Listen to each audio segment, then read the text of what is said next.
27 नक्षत्र के बारे में हम सुन रहे हैं। 27 नक्षत्र मनुष्य के जीवन के अनेकों भविष्य का उल्लेख करता है। आपको याद होगा, आपने जो है रक्षाबंधन की कथा पढ़ी होगी, याद थोड़ा सा कर लीजिए। रक्षाबंधन कथा के अंदर विष्णु स्वरूप और 700 अकंपनादि आचार्यों के 700 मुनि के प्राण रक्षक विष्णु कुमार मुनिराज के जो गुरु गुफा में ध्यान कर रहे थे, उस टाइम आकाश के अंदर श्रवण नक्षत्र कंपायमान हुआ था। कौन सा नक्षत्र? श्रवण नक्षत्र कंपायमान हुआ था। तो श्रवण नक्षत्र कंपायमान होने से उनके मुंह से जो है आहा शब्द का उच्चारण हुआ। आहा शब्द के होने से बाजू में बैठे हुए सुलभ जी ने पूछा, मुनिराज ने पूछा, ये क्यों आपका दुख भरा शब्द बाहर निकल रहा है? तब गुरुदेव ने बताया, आपके अंदर श्रवण नक्षत्र कंपायमान हो रहा है। इसका अर्थ हस्तिनापुर नगरी के अंदर एक नहीं दो नहीं 700 मुनिराजों के ऊपर अग्नि के द्वारा हवन किया जा रहा है। अग्नि का हवन कुंड बना करके 700 मुनियों को एक साथ जलाया जा रहा है।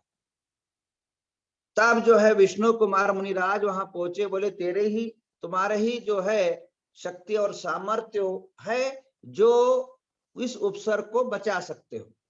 तब विष्णु कुमार मुनि ने आकाश गामनी विद्या के माध्यम से और पूरा वहां से विद्याधर पर्वत से जो है छलांग मार करके हस्तिनापुर पहुंच करके और 700 मुनि की रक्षा किया। मेरा वो रक्षाबंधन कथा सुनने का उद्देश्य नहीं है, मैं आपको उल्लेख ये कहना चाह रहा हूं कि जैन धर्म के अंदर जो 700 मुनियों की रक्षण हुआ, जो रक्षाबंधन पर्व का परंपरा प्रचलित हुई, वह श्रवण नक्षत्र के निमित्त से ही जो है वो संकट टाला गया और वह 700 मुनियों का उत्सर्ग जो है दूर हुआ। अगर श्रवण नक्षत्र कंपायमान न होता तो शायद वह पता भी नहीं पड़ पाता कि क्या मुनियों पर उपसर्ग हो रहा है। तो ये श्रवण नक्षत्र के निमित्त से जो है ये हुआ। और भी कई उदाहरण हैं, कोई अनेकों आपको ये है। तो कहने का तात्पर्य ये है, ये नक्षत्र भी जो है अनेकों भविष्य दर्शाता है। और जब मुझे याद है, मैं अकलूज नगर के अंदर था, छोटा ब्रह्मचारी रूप में था, तब जो है धर्म सागर महाराज का जो है एक समाधि हुई। उस समय जो है पंचक नक्षत्र था और उससे क्या हुआ, उसके साथ उसी टाइम 5 आचार्यों की, 5 मुनिरा बड़े बड़े विद्वानों को भी समाधि हुई थी। यह थोड़ा सा मेरे बचपन का याद आ रहा है। तो कहने का तात्पर्य है, अभी पंचक नक्षत्र कौन कौन से हैं आपको पहले बताया था। धनिष्ठा के 2 चरण, अंतिम 2 चरण यानी तृतीय चरण और चतुर्थ चरण, धनिष्ठा नक्षत्र के द्वितीय चरण और चतुर्थ चरण, शतभिषा, पूर्वा भाद्रपदा, उत्तरा और भाद्रपदा और रेवती, ये जो है पंचक नक्षत्र कहलाते हैं।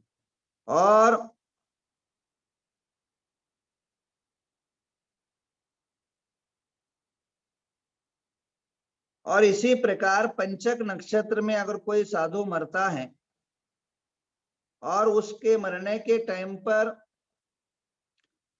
जो है परिणाम ये होता है, चाहे साधु मरे चाहे श्रावक मरे,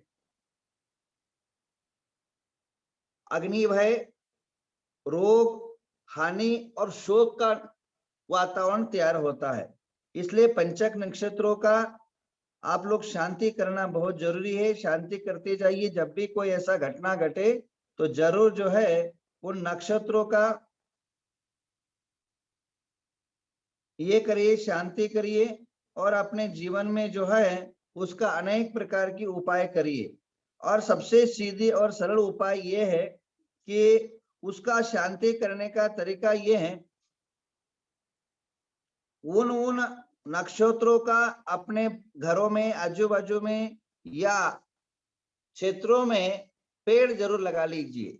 अगर किसी का अश्विनी नक्षत्र है तो केला, आक और धतूरा का पेड़ कहीं लगवा दीजिए। भरणी नक्षत्र का अर है तो वृक्ष केला या आंवला का पेड़ लगाइए। और इसी प्रकार रोहिणी नक्षत्र का अगर आपका जन्म है, उसकी शांति है तो जामुन का पेड़ लगाइए। मृगशिरा नक्षत्र का अगर आपका जन्म है तो खेर का पेड़ लगाइए। आद्रा नक्षत्र का पेड़ है तो आम और बेल का पेड़ लगाइए। या पुनर्वसु नक्षत्र है तो बांस का पेड़ लगाइए। और इसी प्रकार जो है पुष्य नक्षत्र का अगर जन्म है तो आप जो है पीपल का पेड़ कहीं लगा लीजिए। आश्लेषा नक्षत्र का आपका जन्म है तो आप जो है नाग केसर या चंदन का पेड़ लगाइए। और इसी प्रकार मघा नक्षत्र का अगर आपका जन्म है तो बड़ का पेड़ कहीं लगवा दीजिए। और पूर्वा फाल्गुनी नक्षत्र का आपका जन्म है तो डाक का पेड़ लगाइए। उत्तरा फाल्गुनी नक्षत्र का जन्म है, बड़ और पाकड़ का पेड़ लगाइए।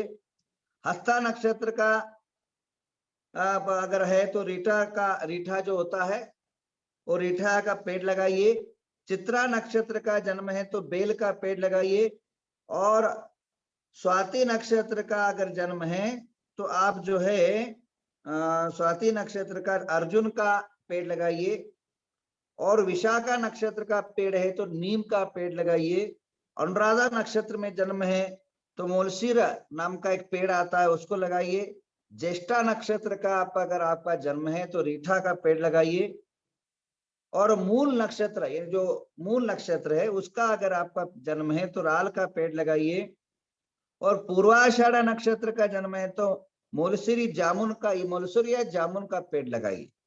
उसी प्रकार श्रवण नक्षत्र का जन्म है तो आग का पेड़ लगाइए।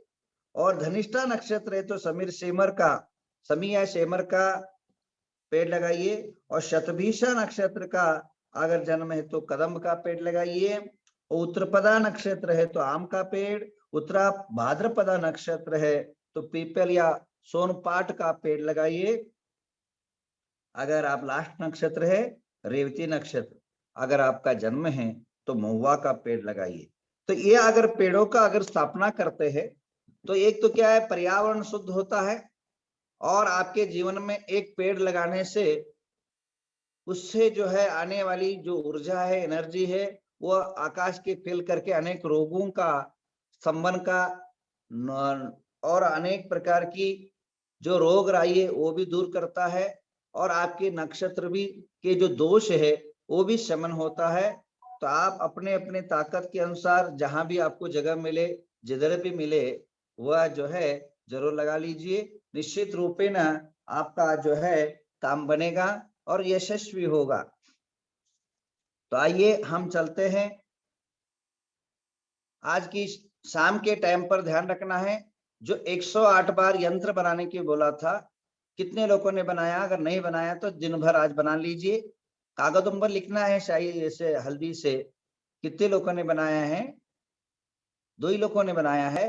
तो पेन से बना दीजिए। पेन से भी जो है, अगर काली पेन से, काली पेन की स्याही से जो इसको बना दीजिए, 108 बार पटा कर लीजिए। और आपका जो सांप और एक यंत्र ताम्र पत्र पर या हल्दी के से भोजपत्र पर बना करके शाम को उसको लाइए। यंत्र आपको मैंने दिया है, ये सामने यंत्र आपको दिख रहा है, छोटा ये आंकड़ा है। ऐसे चौक चौक खाना बना करके यंत्र बनाना है। ये यंत्र बना करके आप जो है 108 बार यंत्र बनाना है। और एक यंत्र जो है लास्ट जो है अपने पास रखना है, घर में स्थापित करिए। आपकी कोई भी नक्षत्र, आपका परिवार का सुरक्षा, जीवन की सुरक्षा और आपका सुरक्षा रहेगा। आइए अब शांति धारा शुरू करते हैं। और शाम के समय पर यंत्रों की जो है जाप्य, यंत्रों का जो जाप्य है वो होगा, यंत्र की जो जाप्यानुष्ठान होगा। और कोई किसी ने नहीं किया हो, शाम के टाइम पर सभी पधारे। और यंत्र नक्षत्र का जो शांति है उसके बारे में विशिष्ट और आपको फल और आशीर्वाद प्राप्त होगा शांति का। आइए अब जो शांति धारा शुरू